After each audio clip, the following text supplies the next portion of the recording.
Les opérateurs privés rwandais et béninois estiment que les bonnes relations entre les deux pays apporteront beaucoup d'intérêt pour le peuple respectif. C'est en tout cas le point de vue de Damien Mouzoum, un Béninois installé au Rwanda depuis des années, qui indique que le Rwanda et le Bénin ont beaucoup de similitudes.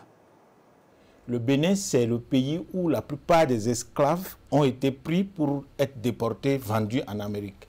Les musées sont encore là-bas au Bénin aujourd'hui, les Amazones qui se sont battus et tout. Ça fait que, historiquement, le Bénin se sent parmi les pays africains comme un pays épris de paix qui veut aussi se battre pour une unité africaine.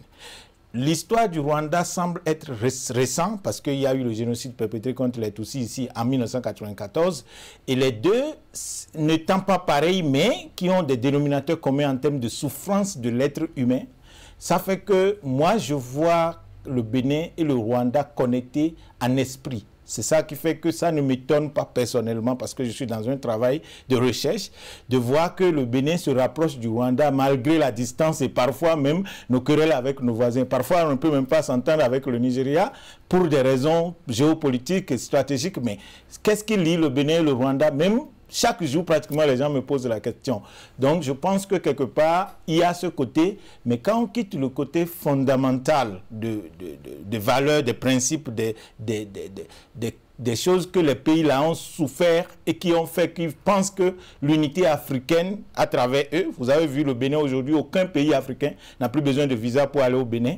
La même chose au Rwanda. Donc, si les autres pays pouvaient prendre pas sur ça, et comme les autres pays ne peuvent pas être prêts à la fois, le Bénin et le Rwanda essaient de développer des relations en termes de diplomatique, en termes de business, que aujourd'hui, si vous avez appris la nouvelle, le Rwandais va contribuer à la création d'une compagnie aérienne, et ça va être signé et être officiel, et par le Bénin, au Bénin, et pour alimenter cette zone. Alors qu'au départ, le Rwandais avait pu trouver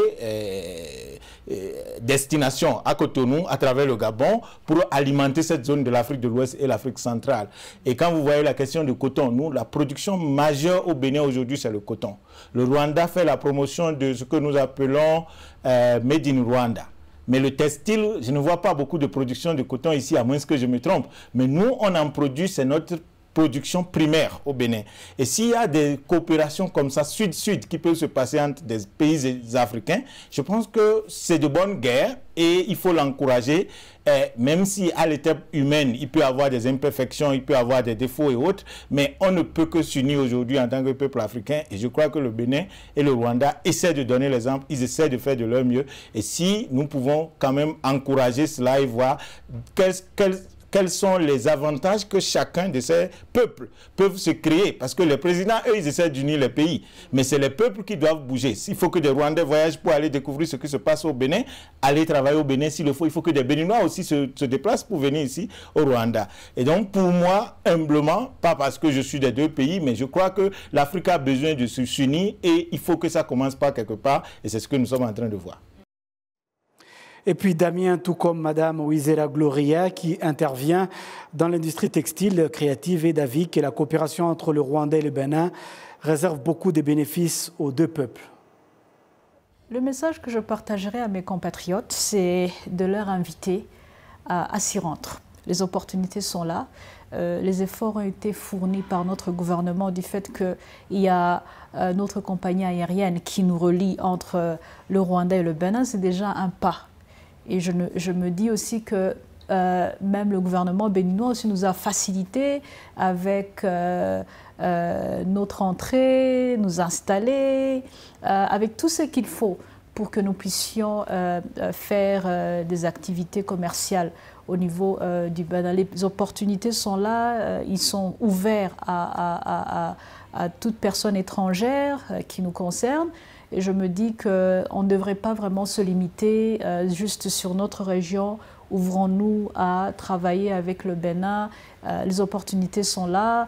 Et ce sont des gens aussi qui sont très ouverts à nous accompagner, à comprendre comment apporter un plus sur leur marché. Actuellement, il y a tellement de choses que les deux pays peuvent apprendre l'un de l'autre. Le Bénin étant un pays historique et ayant ce que je disais tout à l'heure, des atouts en termes de notre production, les choses qui peuvent s'échanger entre les deux pays, mais aussi et surtout en termes de leadership, par exemple, on a connu quand même beaucoup de, je ne dirais pas copier-coller comme le disent les autres, mais j'ai compris que le président béninois, Patrice Talon, quand il est venu au pouvoir, il a trouvé l'opportunité de voir qu'est-ce qui pratiquement marche dans des pays africains, tout comme le Rwanda, où on peut mettre en exécution dans nos pays, par exemple, les questions de mutuelles de santé ici, qui sont pour la population ordinaire, les questions d'identification qui récemment ont suscité encore des critiques, c'est-à-dire, il a nommé, même vous avez appris un ancien maire de Kigali qui dirige maintenant le truc de l'ANIP, et c'est des avancées que nous voulons voir, pas seulement au niveau des politiciens, mais que des individus arrivent à s'installer, des Rwandais qui peuvent se déplacer pour aller faire des affaires sans contrainte dans des pays comme le Bénin. S'ils ne se sentent pas à l'aise d'être ici, ils peuvent aller s'installer au Bénin. Comme si un Béninois décide de venir s'installer au Rwanda, il peut aussi s'installer. Donc ça va évoluer avec le temps en fonction des opportunités que les hommes vont créer. Parce que il n'y a pas une manne quelque part aujourd'hui qui existe qu'on pourra aller pour aller dire voilà ce qui existe. Et c'est ce que les gens attendent. Il faut aller créer ces opportunités. Moi, je suis venu ici, ça fait bientôt 8 ans, et j'essaie de me construire avec les moyens de bord progressivement. Donc c'est comme ça aussi que nous aimerions que des deux côtés, les peuples se visitent, et donc cela suscite que actuellement s'ils arrivent à créer cette compagnie qu'ils sont en train de créer, si ça peut avoir des effets sur la réduction des coûts de voyage entre les pays africains, parce que quand moi je suis en Europe avec 50-40 $, je voyage entre deux pays européens aller-retour. Mais en Afrique, pour aller juste en Ouganda, à côté, même au Burundi, on te dit 900 $ de vol. Comment tu peux rêver même d'aller au Bénin? Donc,